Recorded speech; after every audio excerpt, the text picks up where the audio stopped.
तक हमने जो इक्वेशंस डिराइव की हैं उसमें हमने देखा कि किसी भी प्रोजेक्टाइल को मैक्सिमम हाइट तक पहुंचने में कितना टाइम लगता है, किसी भी प्रोजेक्टाइल को टोटल टाइम कितना लगता है अपनी ट्रेजेक्टरी कंप्लीट करने में या अपना पाथ मुकम्मल करने में, अपनी मूवमेंट को कंप्लीट करने में। फिर हमने उसमें देखा कि उसकी रेंज कितनी होती है और वो रेंज जिस एक्सप्रेशन से फाइंड आउट की जाती है उसमें भी हमने देखा कि अगर एंगल को बदल दिया जाए तो उस एक वेलोसिटी के ऊपर एंगल के चेंज कर देने से रेंज की जो वैल्यू है या जो फासला है प्रोजेक्टाइल का उसकी रेंज भी कम ज्यादा हो जाती है। और 45 डिग्री वो एंगल है जिसके ऊपर किसी एक वेलोसिटी पे प्रोजेक्टाइल सबसे ज्यादा दूर जा सकता है। 45 डिग्री के अलावा 44 डिग्री भी होगा या इवन 46 डिग्री भी होगा तो प्रोजेक्टाइल की रेंज 45 डिग्री वाले से हमेशा कम ही होगी। ठीक है, तो हमने ये मैक्सिमम रेंज का फॉर्मूला भी डिराइव किया था और ये फॉर्मूला हमारे सामने लिखे हुए हैं। ये maximum height reach, time to reach maximum height, total time of projectile in flight, range और मैक्सिमम रेंज यानी कि रेंज एट 45 डिग्री। ठीक है, अब इसके साथ साथ कुछ प्रूफ्स हैं जो पेपर में पूछे जाते हैं और अगर पूछे जाएं इससे रिलेटेड क्वेश्चंस तो we must be able to solve them, इसलिए कि आइडिया इज वेरी सिमिलर इस तरह के तमाम क्वेश्चंस के लिए। ठीक है, तो क्वेश्चन ये हमसे पूछा जाता है कि प्रूफ कीजिए कि maximum range of a projectile is 4 times its maximum height.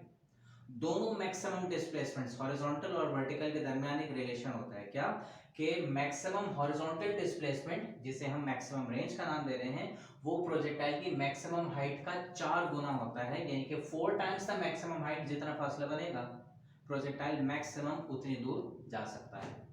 ठीक है, दिस इज वन रिलेशन जो आपको याद भी होना चाहिए है, मे बी कि किसी रीजन में या इस तरह से किसी डाटा में आपको काम आ सके। ठीक है, तो इस क्वेश्चन को पूछने का एक तरीका ये भी है कि प्रूफ कीजिए, या एक तरीका ये भी है कि derive a relationship between maximum range and maximum height of a projectile. दोनों सूरतों में काम एक ही करना है, थोड़ा बहुत तरीकेकार का फर्क हो जाएगा। प्रूफ करना है तो हम लेफ्ट और राइट साइड कंसीडर करेंगे, प्रूफ नहीं, अगर रिलेशन डिराइव करने को कहा जा रहा है तो ये काम नहीं करेंगे, लेफ्ट राइट साइड कंसीडर नहीं करेंगे, सॉल्यूशन बहरहाल एक जैसे ही रहेगा। ठीक है, तो सबसे पहले हमने क्या किया, आपने कहा कि maximum range is equal to 4 times maximum height, ये आपको प्रूफ करना है। इसमें से हम लेफ्ट हैंड साइड कंसीडर करें या राइट हैंड साइड कंसीडर करें? हम हमेशा उस साइड को कंसीडर करते हैं पहले जिसमें ज्यादा वर्किंग करने की गुंजाइश होती है, यानी कि जिस साइड को रिड्यूस ज्यादा किया जा सकता है उस साइड को हम कंसीडर करते हैं, क्योंकि एक बिखरी हुई चीज को यानी कि एक एक्सपेंडेड इक्वेशन या एक्सप्रेशन को रिड्यूस करना, सिंप्लीफाई करना ज्यादा आसान है बनिस्बत एक ऑलरेडी रिड्यूस्ड को वापस से ओरिजिनल फॉर्म में एक्सपेंड करना। ठीक है, तो हाइट का जो फॉर्मूला है उसमें ज्यादा वर्किंग की जा सकती है, आपको फॉर्मूले की जो एक्सप्रेशन है उसी से आइडिया हो रहा, वी नॉट भी है, साइन भी है, जी भी है, जबकि मैक्सिमम रेंज में क्या है, सिर्फ ये।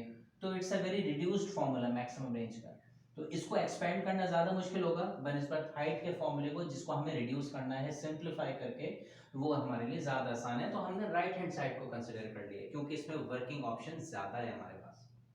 ठीक है, तो आपने राइट हैंड साइड कंसीडर किया और कह दिया right hand side 4 times H के बराबर है, 4 times maximum height.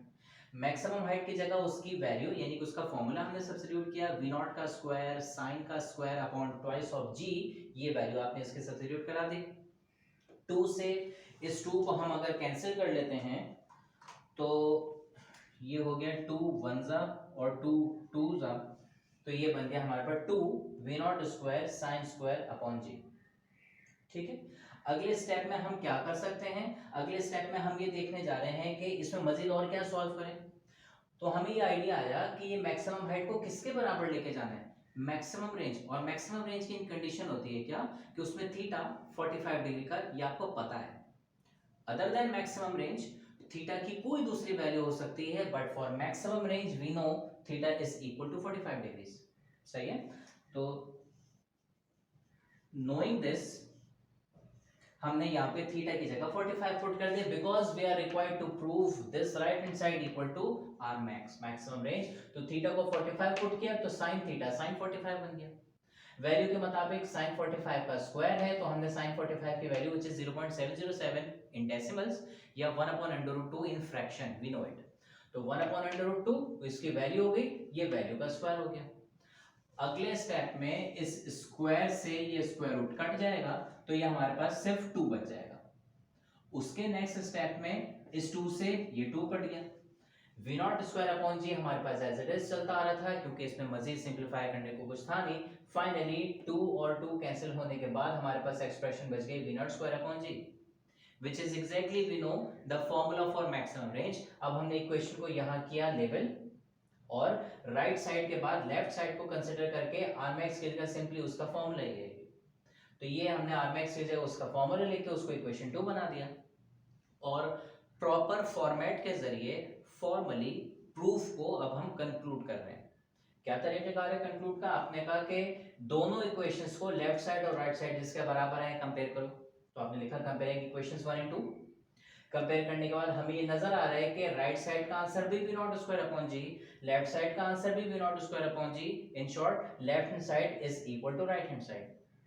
Lastly left side का क्या मतलब था, किसको आपने लेफ्ट हैंड साइड कहा था? So your left hand side was Armax, तो लेफ्ट हैंड साइड की जगह पे आपने आरमैक्स लिख दिया। राइट हैंड साइड आपने 4h को कहा था, तो राइट हैंड साइड की जगह पे 4h लिख दिया, हेंस प्रूव्ड। ये हमारा प्रूफ हो गया। ठीक है, तो किसी भी प्रूफ का जो तरीकेकार, जो स्टैंडर्ड फॉर्मेट है, जो सही तरीकेकार है, चाहे आप किसी भी लेवल पे हो, इंटर या उससे भी आगे, प्रूफ करने का यही सही तरीकेकार है। लेफ्ट साइड को कंसीडर करो, राइट साइड को कंसीडर करो, दोनों को कंपेयर करो और फिर दोनों को फाइनली कंक्लूड कर दो। ठीक है, so this is how we do के Rmax इक्वल्स टू 4h कैसे लेके आना है। नाउ अब इसी तरीके से कुछ क्वेश्चन ऐसे भी आ सकते हैं जिसमें आपसे कहा जाएगा कि रेंज दी हुई है एक, हाइट दी हुई है एक, आपको एंगल निकालना है। ठीक है, so we just see it now. Next question, आपको एक कंडीशन दी हुई है और एक कंडीशन मालूम करनी है। आपसे कह रहे हैं कि at what launch angle will the maximum height of a projectile be equal to 1/3 of its range. क्या कंडीशन होगी, वो क्या लॉन्च एंगल होगा, यानी कि थीटा, वो थीटा की क्या वैल्यू होगी कि जिस एंगल पे प्रोजेक्टाइल को हम लॉन्च करें तो उसकी मैक्सिमम हाइट का आंसर उसकी रेंज के 1/3 के बराबर आएगा। यानी कि अगर ये 10 मीटर है तो इसकी 1/3 रेंज क्या बनेगी, 3.33 मीटर्स। तो वो क्या एंगल होगा कि जिसपे ये प्रोजेक्टाइल 10 मीटर तो आगे जाए लेकिन 3.33 मीटर ऊपर जाए। ठीक है, और इसके लिए हमने ये कहा कि जो गिवन कंडीशन है, जो बताया गया है कि क्या डिजायर्ड क्या है इनका, इनकी डिजायर ये है कि हाइट रेंज का 1/3 हो, इस पे क्या एंगल आएगा वो बताओ। तो हमने कहा ठीक है, गिवन इसी कंडीशन को ले लेते हैं, इस कंडीशन से थीटा निकालते हैं। तो हमने कहा गिवन क्या है, h equals to 1/3 of r range, और थीटा इसमें हमें रिक्वायर्ड है क्योंकि वाज़ेह कहा गया लॉन्च एंगल क्या होगा। अब ऐसी कंडीशंस को इस्तेमाल करने का तरीक़ाकार क्या होता है, या कभी ऐसा कोई प्रूफ आए जिस प्रूफ में आपको कोई वैल्यू तो नहीं लेकिन आपको एक रिलेशन या एक कंडीशन ऐसी दी हुई हो, तो मेजॉरिटी ऑफ द केसेस में सबसे पहले ये सोचा कीजिए कि शुरुआत इसी रिलेशन से होनी चाहिए। मेजॉरिटी ऑफ द केसेस में जो गिवन रिलेशंस होते हैं लाइक दिस, एग्जैक्ट कोई वैल्यू नहीं है, रिलेशन दिया हुआ है, तो मेजॉरिटी ऑफ द केसेस में जब ऐसे रिलेशंस हमें दिए जाते हैं तो इन रिलेशन से ही सॉल्यूशन शुरू करना चाहिए, क्योंकि यहाँ से सिंपलीफाई करके रिक्वायर्ड वैल्यू को फाइंड आउट करना becomes way to easy.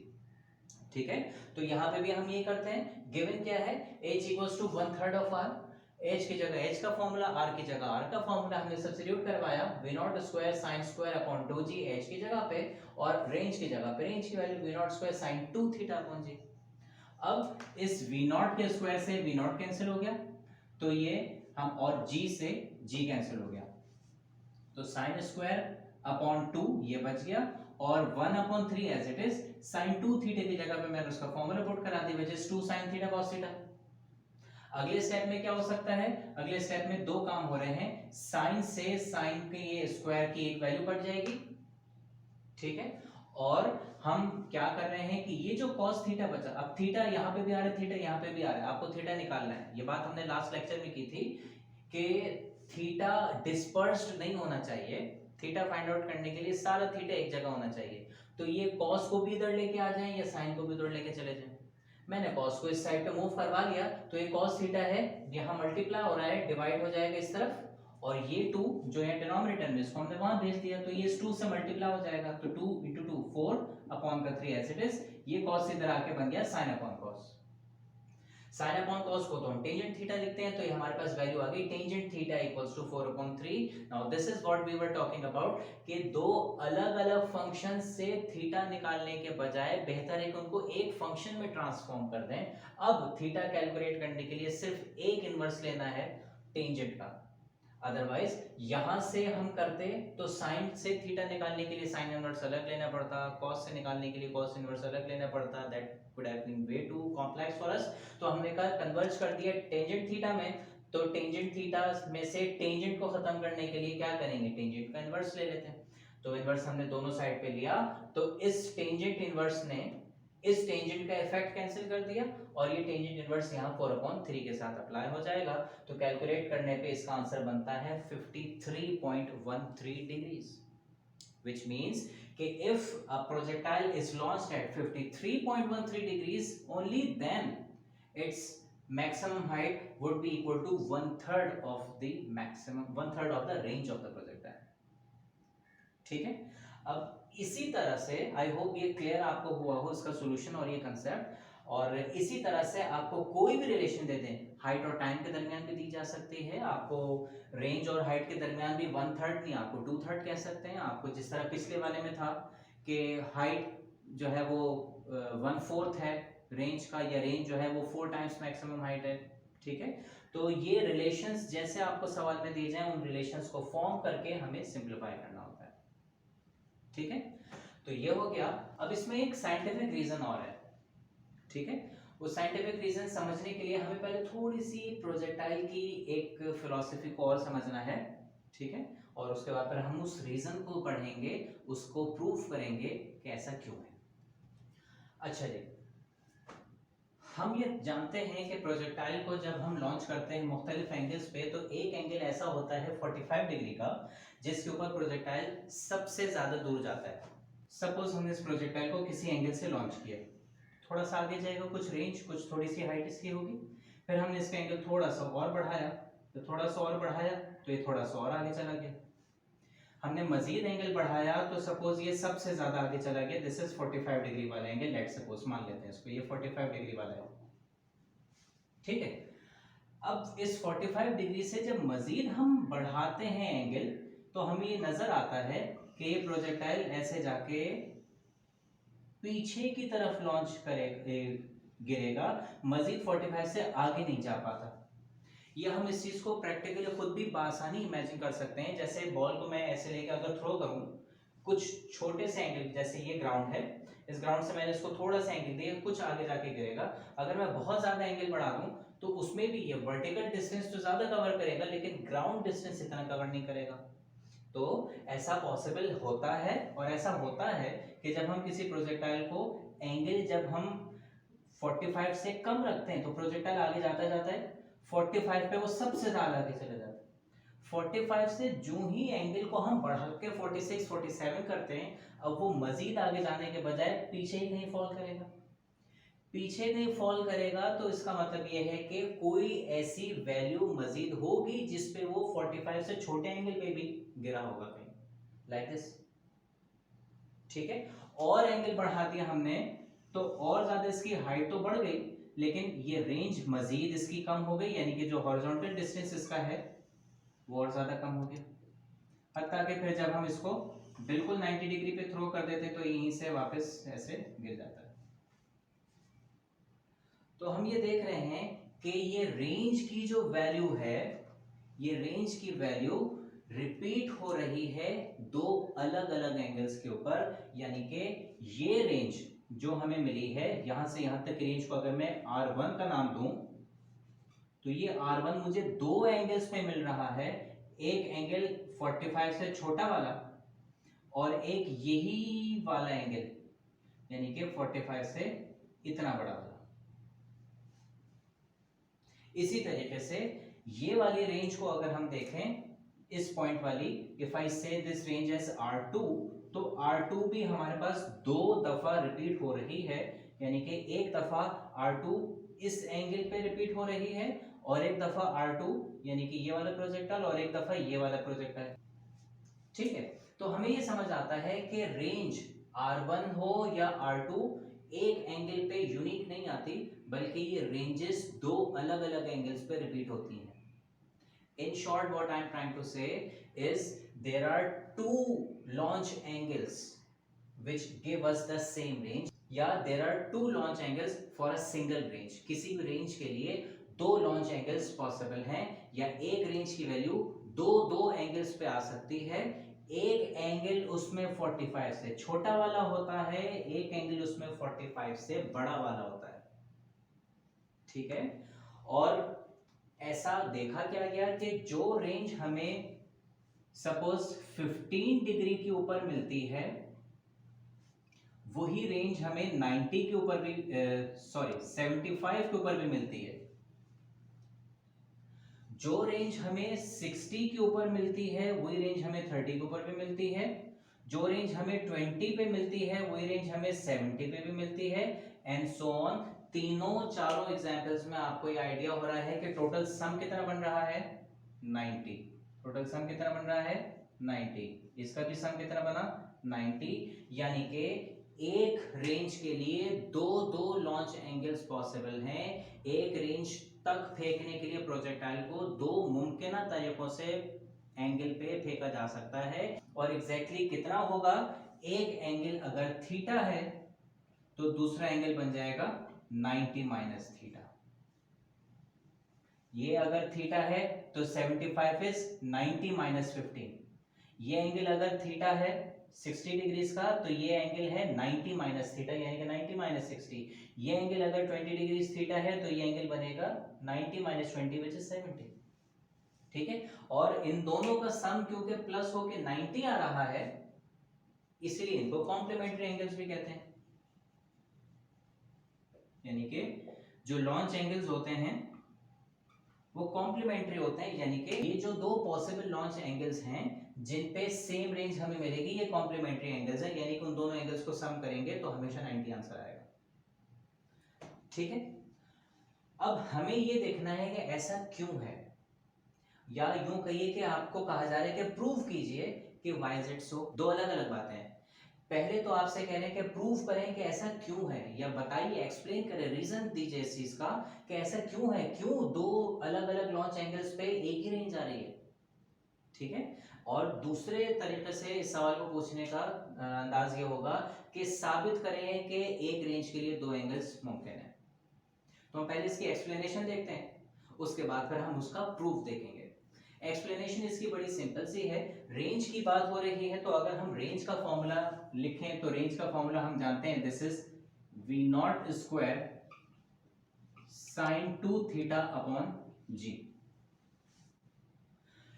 Theta का हमने कहा था कि थीटा की जो रेंज है वो कितनी होती है, 90 से छोटी और 0 से बड़ी, यानी कि थीटा की रेंज बिटवीन 0 एंड 90 बनती है।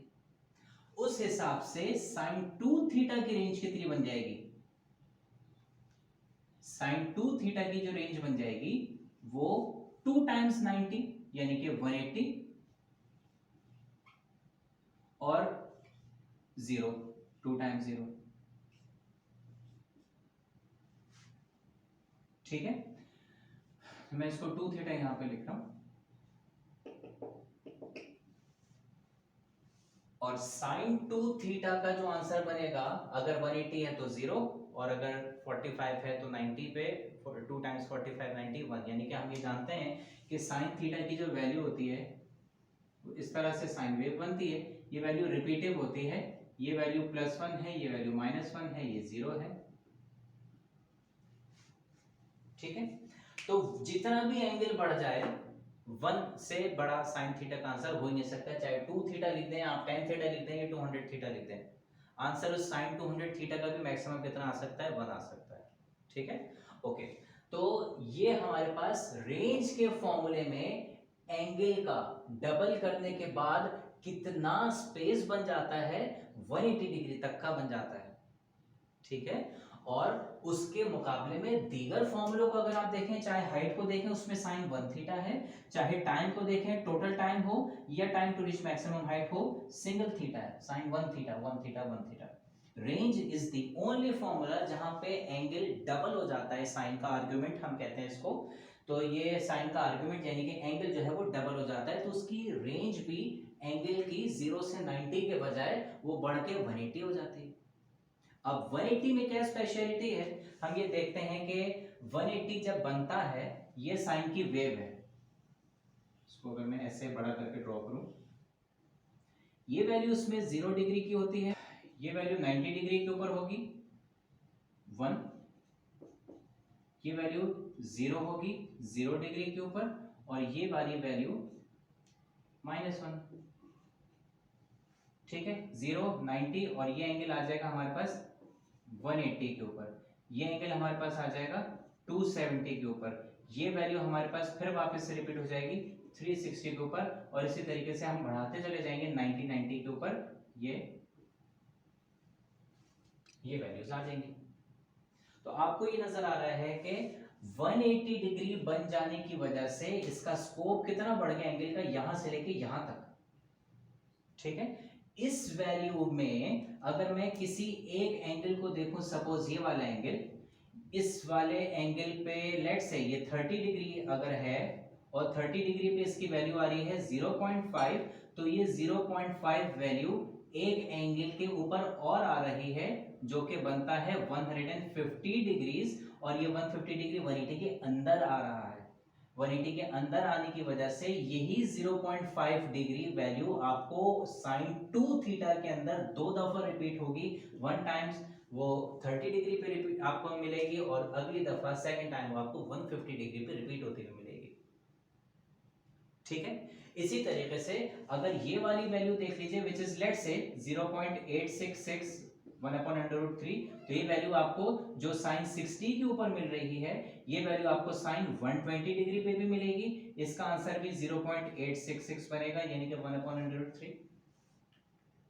तो इस 180 डिग्री के अंदर एक वैल्यू दो एंगल्स पे रिपीट होती हुई आपको नजर आ रही है, और चाहे 30 वाली देखिए, चाहे 0.866 वाली देखिए, या इस 1 से छोटी कोई दूसरी वैल्यू देखिए, तो जो आंसर sin 89 डिग्री पे भी आ रहा होगा ना, वो आपको यहां पे रिपीट होता हुआ मिलेगा sin 91 के अंदर। ठीक है, तो क्योंकि 180 डिग्री की वजह से साइन का पूरा जो एंगल का डोमेन है वो बढ़ के इतना हो जाता है कि जिसपे साइन अपनी पीरियोडिसिटी शो करता है। व्हाट वाज पीरियोडिसिटी, साइन हो या कॉस हो, ये दोनों पीरियोडिक फंक्शंस हैं, यानी कि अपनी वैल्यूज को रिपीट करते हैं।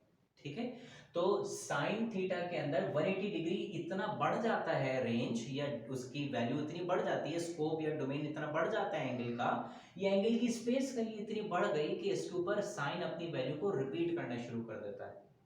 ठीक है, तो इस वजह से जो आंसर आपको 150 डिग्री पे मिलेगा, साइन 150 डिग्री पे, वही आंसर आपको साइन 30 पे भी मिलेगा। इस वजह से एक ही वैल्यू आपको दो अलग अलग एंगल्स पे रिपीट होती हुई मिलती है। This is why we say कि there are two possible launch angles for a single value of range, या for a single range we can have two launch angles या two angles of projection for a projectile. ठीक है, ये चीज किसी और में नहीं है, किसी और फॉर्मूले में नहीं है। हाइट के अंदर भी 1 थीटा आ रहा है, 1 थीटा का मतलब 90 तक ही जाएगा, तो 0 से 90 तक ये रेंज है, 0 से 90 तक ये स्पेस है। इस स्पेस में कोई वैल्यू रिपीट होती हुई नजर ही नहीं आ रही, रिपीटिशन तो शुरू ही 90 के बाद हो रहा है। ठीक है, और 90 के बाद तो सिर्फ रेंज का फॉर्मूला इजाजत देता है एंगल को रखने की, अदरवाइज बाकी 1 थीटा जहां तक है हाइट में, टाइम में या टोटल टाइम में 0 से 90 के दरमियान है, इस दौरान कोई रिपीटेशन नहीं होता। तो रेंज के अलावा कोई दूसरी वैल्यू प्रोजेक्टाइल मोशन में रिपीटिव नजर नहीं आती, या किसी दूसरे फॉर्मूले के लिए दो लॉन्च एंगल्स नहीं हो सकते, नहीं होते। ठीक है, सो दिस इज पार्ट 1, हमने उसकी एक्सप्लेनेशन देखी। समराइज कर लेते हैं, क्या एक्सप्लेनेशन हमने देखी कि क्योंकि रेंज के फॉर्मूले में साइन का आर्गुमेंट 2 थीटा होता है और थीटा की मैक्सिमम वैल्यू 90 होती है प्रोजेक्टाइल में, तो 2 थीटा की वजह से साइन की जो वैल्यू बन जाती है वो साइन 0 से 180 तक बन जाती है। और 0 से 180 डिग्रीज वाला जो स्पैन है उसमें साइन थीटा की वैल्यूज रिपीट होने शुरू हो जाती हैं। 90 से पहले तक वो 0 से बढ़ते बढ़ते 1 तक पहुंचता है, अपने मैक्सिमम तक पहुंचता है, और 90 के बाद वो वैल्यू वापस से डिक्लाइन होने शुरू करती है और on the way down the curve वो अपनी पुरानी वैल्यू को रिपीट करते हुए नीचे 0 तक मीट कर जाता है। तो क्योंकि साइन का एंगल डबल होता है रेंज के फॉर्मूले में, और डबल की वजह से उसका डोम पूरा 180 डिग्री तक के एंगल्स बनाने की इजाजत आपको दे देता है, जिसकी वजह से साइन की वैल्यूज में रिपीटिशन हमें नजर आता है। तो एक वैल्यू दो दो एंगल्स पे हमें मिलना शुरू हो जाती है। सही है। Now next is we have to prove that we have two launch angles for a single value of range। तो हमने ये क्वेश्चन देखा कि prove that there are two possible launch angles for a single value of range, यानी कि दो अलग अलग थीटा के ऊपर रेंज का एक ही आंसर आने वाला है। तो हमने कहा लेट से ये कह देते हैं कि अगर एक रेंज थीटा के ऊपर है तो दूसरा उसका कॉम्प्लीमेंट्री एंगल 90 माइनस थीटा के ऊपर होगा। ये भी हमने देखा कि जिन दो एंगल्स पे रेंज रिपीट होती है वो कॉम्प्लीमेंट्री एंगल्स होते हैं। तो अगर एक एंगल थीटा है तो ये रेंज किस दूसरे एंगल के ऊपर रिपीट होगी, 90 माइनस थीटा के ऊपर। तो ये हमें प्रूव करना है। कंसिडर किया हमने तरीकेकार के मुताबिक राइट साइड को, राइट साइड पे हमें ज्यादा काम नजर आ रहा है तो राइट साइड को हमने कंसिडर किया, और राइट साइड हमारे पास है range at 90 minus theta. 90 minus theta की वजह से अब हमने इसमें फॉर्मूला लगाया रेंज का। रेंज का फॉर्मूला क्या बनता है, रेंज का फॉर्मूला हम जानते हैं, it is v naught square sin 2 theta upon g, where 2 theta में थीटा वो एंगल होता है जिस पे रेंज आती है, ये जिस एंगल से उसको फेंका जाता है। तो अगर 90 माइनस थीटा से फेंका जाएगा तो 2 टाइम्स 90 माइनस थीटा हो जाएगा। इस 2 से मल्टीप्लाई करा देंगे तो ये 90 भी 2 से मल्टीप्लाई होगा, थीटा भी 2 से मल्टीप्लाई होगा, ये 180 माइनस 2 थीटा बन जाएगा। ठीक है। साइन 180 माइनस थीटा का या साइन 180 माइनस अल्फा का आंसर बनता है साइन अल्फा, यानी कि साइन अल्फा माइनस बीटा का फॉर्मूला लगा के हम उसको एक्सपेंड करते हैं। मैथ्स के बच्चे इन फॉर्मूलों को जानते हैं, तो और मेडिकल वाले जो बच्चे हैं उनको बस ये फॉर्मूला याद होना चाहिए कि sine 90 minus theta cos theta के बराबर होता है और साइन 180 माइनस थीटा थीटा के बराबर होता है। तो हमने इसको साइन 180 माइनस अल्फा अल्फा के बराबर लिख दिया। अगर यानी कि जो 180 माइनस एंगल आ रहा होगा साइन उसी के बराबर होगा। हमारे पास 180 के बाद 2 थीटा आ रहा है तो ये साइन अल्फा नहीं बल्कि 2 थीटा के बराबर हो जाएगा। ठीक है, यानी कि इस फॉर्मूले को इससे कंपेयर करें, 180 की जगह 180 है, अल्फा की जगह 2 थीटा है, तो जहां अल्फा आ रहा है उसकी जगह पे हम 2 थीटा लिख सकते हैं। तो साइन 180 माइनस 2 थीटा का आंसर साइन 2 थीटा के बराबर ही हो जाएगा। इसको हमने ब्लॉक करके इक्वेशन नंबर 1 का नाम दिया, और हम जानते हैं यहीं से आपको नजर आ रहा है कि प्रूव हो गया, क्योंकि लेफ्ट साइड में जो रेंज थीटा एंगल के ऊपर मिलती है वो v naught square sin 2 theta के बराबर ही होती है। तो हमने लेफ्ट साइड कंसीडर की। लेफ्ट साइड हमारे पास रेंज एट एंगल थीटा थी, उसका फॉर्मूला स्ट्रेट अवे हमने लगा के इसको इक्वेशन नंबर 2 कह दिया। और अब हमने इसको कहा कि भाई कंपेयर करो, तरीकेकार के मुताबिक दोनों इक्वेशंस को कंपेयर करें। दोनों इक्वेशंस में लेफ्ट हैंड साइड का आंसर और राइट हैंड साइड का आंसर एक ही है, लिहाजा left side equals to right hand side, यानी कि range at 90 minus theta is equal to range at 90 minus theta. Hence it is proved that there are two launch angles which are possible to get you, give you a single value of range. ठीक है।